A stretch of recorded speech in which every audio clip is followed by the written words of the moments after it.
Bonjour, sur les rendez-vous de RCF, je reçois Jean-Luc Lang, que vous connaissez pour tous ceux qui sont un petit peu à se mettre au courant sur les nouvelles de Ventavon et de tout ce secteur-là. Jean-Luc Lang, bonjour. Bonjour à tous. Voilà. Alors, déjà, première question, comment ça se passe pour vous et sur ce secteur où vous résidez, ce confinement-là? Comment ça se passe? Alors c'est une vraie question. Notre secteur déroge pas à la règle. Vous voyez l'état d'esprit et de morale de l'ensemble des Français qui sont confinés.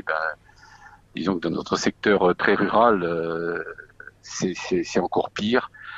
Et c'est pour ça qu'il faut qu'on se bouge et qu'on innove pour essayer de retrouver un lien entre tous nos paroissiens et de les laisser mobiliser autour de notre père Jean-Baptiste Tran, notre curé. Alors, justement, comment ça se passe? Je sais que Jean-Baptiste Tran est un homme, je dirais, efficace et qui bouge beaucoup. Et puis, vous faites une sacrée équipe, je dirais, tous les deux. Donc, alors, mettez-nous un petit peu au courant. Quelles sont les innovations? Quelles sont les inventions que vous allez mettre en place? Allez, dites-nous. Alors, ça a commencé déjà par, on a suivi un peu l'excellent exemple du père Ludovic Frère, le recteur du sanctuaire de Notre-Dame-du-Lot, qui a fait des messes en ligne pour compenser cette impossibilité pendant le confinement d'aller dans un lieu de culte. Donc oui. Ça, et puis derrière, il y a eu bien sûr toutes les communications et tout le service de communication du diocèse autour de notre évêque Xavier Mal, avec des messages, avec des messes, et très belles messes d'ailleurs de Pâques à la cathédrale de Gap.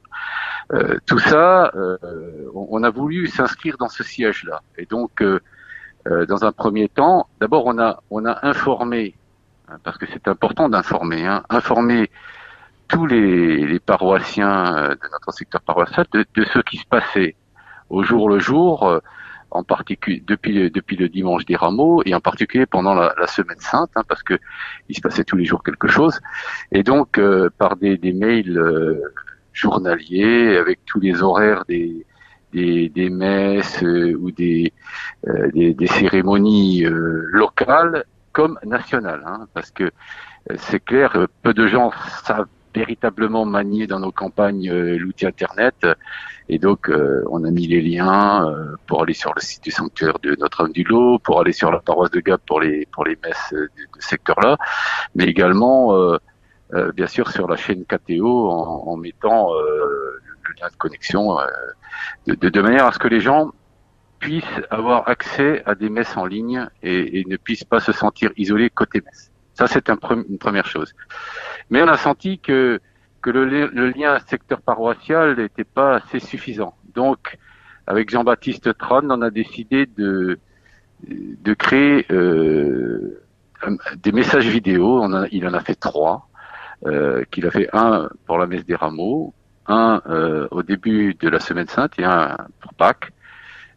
Message vidéo dans lequel il a fait lui-même un montage vidéo qu'il a mis sur YouTube avec un message à tous ses paroissiens, message qui a été au moins pour le premier diffusé au niveau du diocèse, parce que c'est quand même très émouvant d'entendre son curé avec des images appropriées faire un petit message de 5-10 minutes pour ses paroissiens.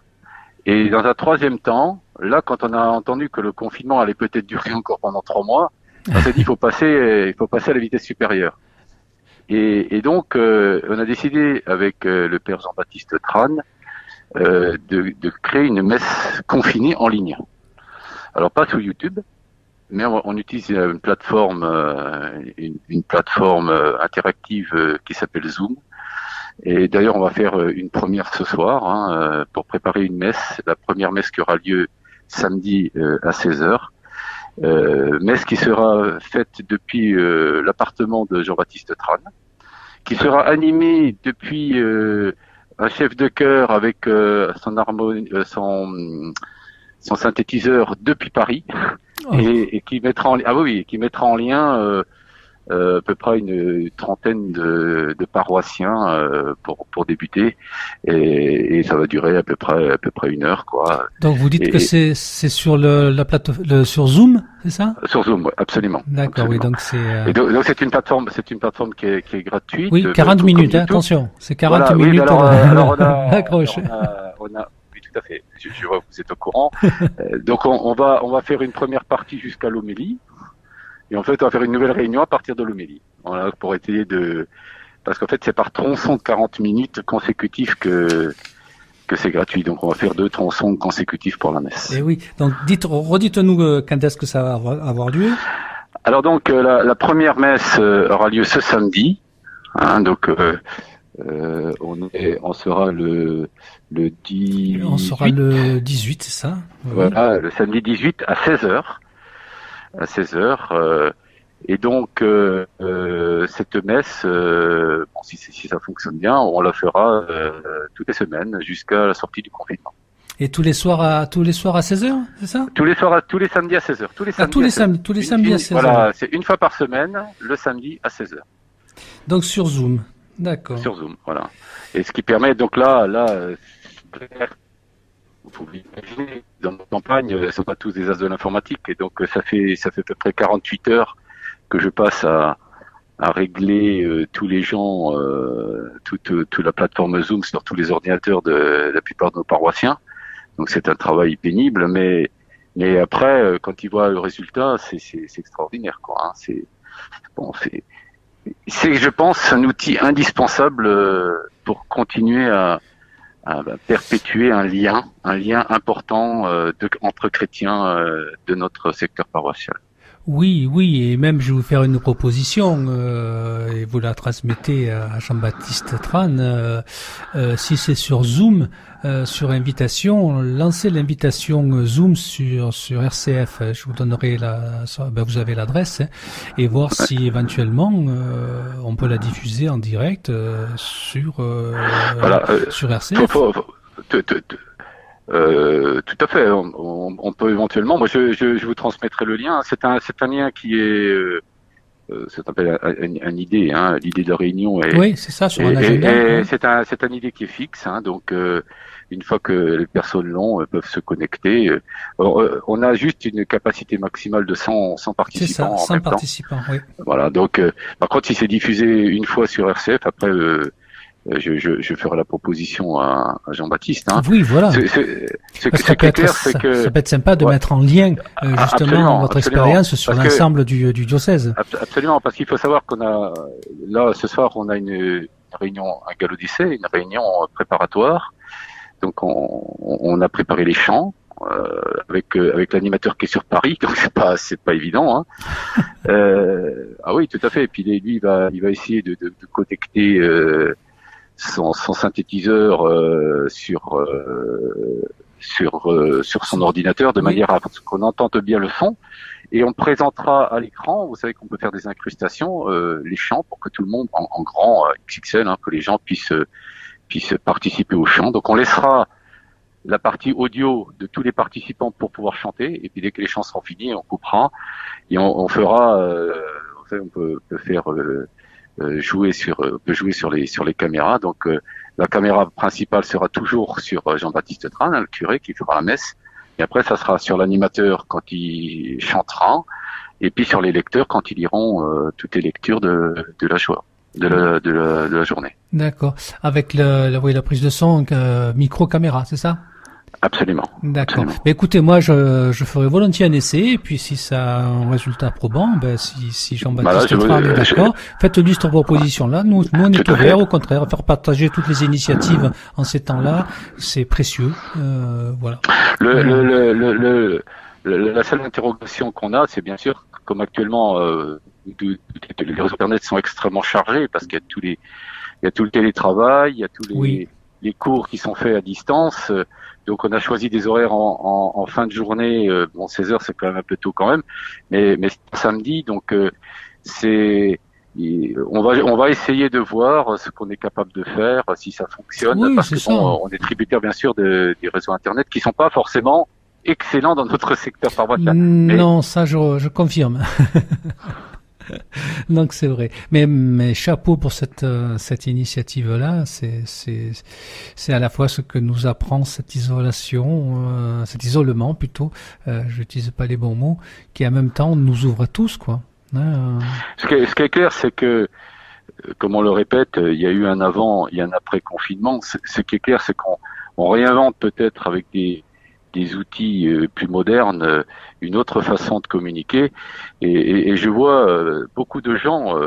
Je reviens à ce qu'a fait le père Ludovic Frère, le recteur du sanctuaire. Oui. C'est extraordinaire. Moi, j'ai suivi la messe des rameaux avec bénédiction des rameaux à distance. C'est extraordinaire. Plus la fameuse prière de non-eucharistie, ce qui est quand même, c'est quand même particulier. Ensuite, j'ai vu un truc extraordinaire, c'est le chemin de croix jusqu'au col de l'Ange. Là, j'ai jamais vu ça. Je crois qu'il y a beaucoup de gens, y compris en dehors du territoire, qui l'ont regardé. Et puis, il a fait un truc exceptionnel, c'est qu'il a fait une célébration pénitentielle itinérante. Alors ça, c'était comme innovation, c'était extraordinaire. Et je tenais vraiment, je propose d'être à l'antenne pour dire tous nos remerciements les plus sincères pour sa capacité d'innovation, pour sa sympathie à l'écran du père Ludovic Frère, parce que franchement, il a montré la voie. Et bien sûr, je minimise le rôle de l'équipe de com. Et l'équipe autour de Xavier Mal, de notre évêque, parce que la messe qui a eu lieu à Pâques était vraiment extraordinaire. Extraordinaire. Pour une messe confinée, c'était super. Ah, tout à fait. Nous, on a participé en tant qu'RCF, on a diffusé sur les ondes systématiquement toutes ces messes-là, et tous les jours, on diffuse la messe de Notre-Dame-du-Lot à 11h. Et c'est vraiment précieux, parce qu'on sait pertinemment que beaucoup de paroissiens ont besoin d'être avec ce son, cette image, afin de pas se sentir seul. Ce qui est clair, c'est que notre diocèse est peut-être petit, mais en tout cas, en termes de communication, franchement, on est en pointe.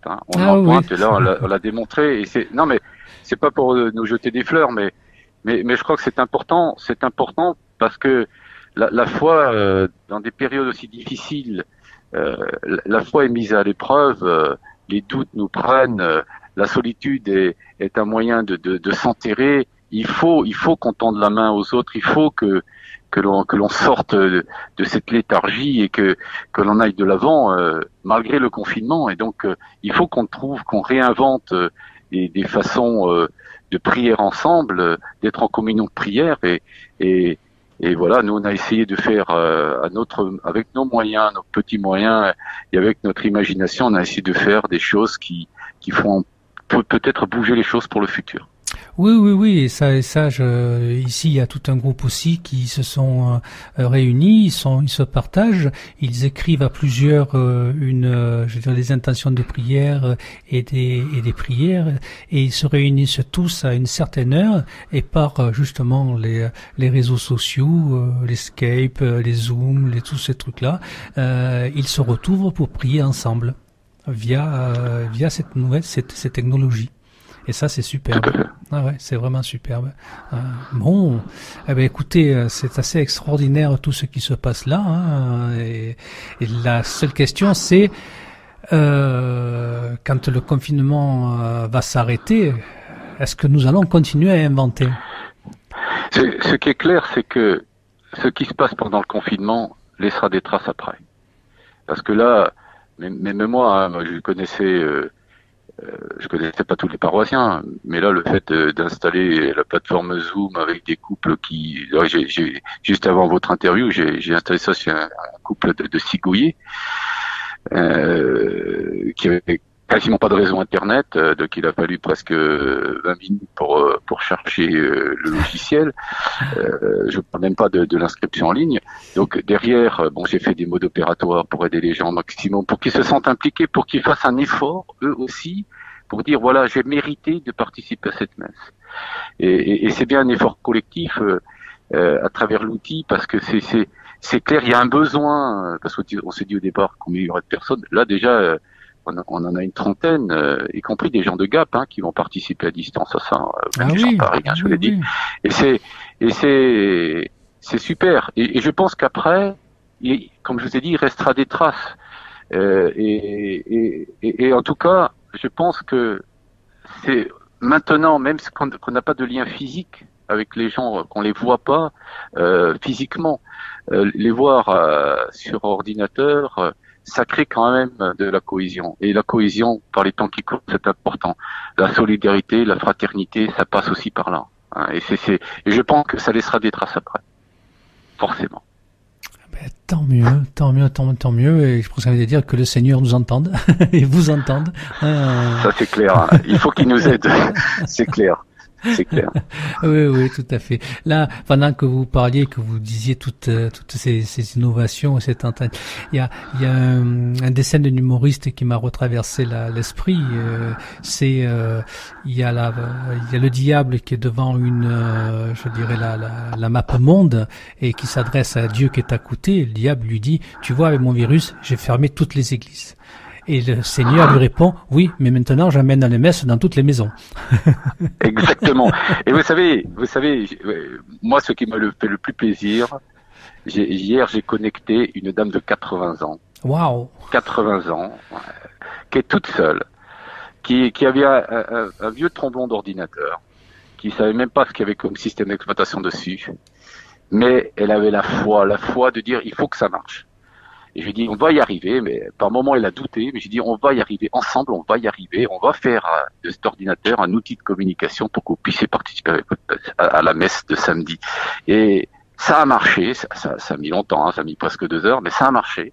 Du coup, elle est tellement contente qu'elle a invité sa copine qui est, je crois, nonagénaire, à participer à la messe. Donc, vous voyez, quand vous avez ça, peut-être que avant, je croisais cette personne-là une fois de temps en temps à la sauce. Bon, voilà, je disais bonjour, on se faisait la bise encore à l'époque.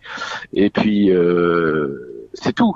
Là, il y a un lien qui s'est créé parce que je l'ai aidé et surtout, c'est parce que je l'ai aidé, mais c'est elle qui fait le travail. Et donc, il y a une fierté de dire, voilà, moi j'ai fait quelque chose pour pouvoir être en communion de prière avec les autres. Et quand vous êtes à 80 ans et que vous avez cet état d'esprit-là, l'espoir est permis, hein, pour la suite. Hein. Ah oui, on parle que certains disaient mais les miracles n'existent plus. Ben là, vous venez de nous en décrire un. C'est ça le miracle. C'est le fait de cette foi merveilleuse qui est indépendante de tout. Et bravo d'avoir été ce vecteur-là et de nous en rendre complices. Et un grand merci à vous. Hein.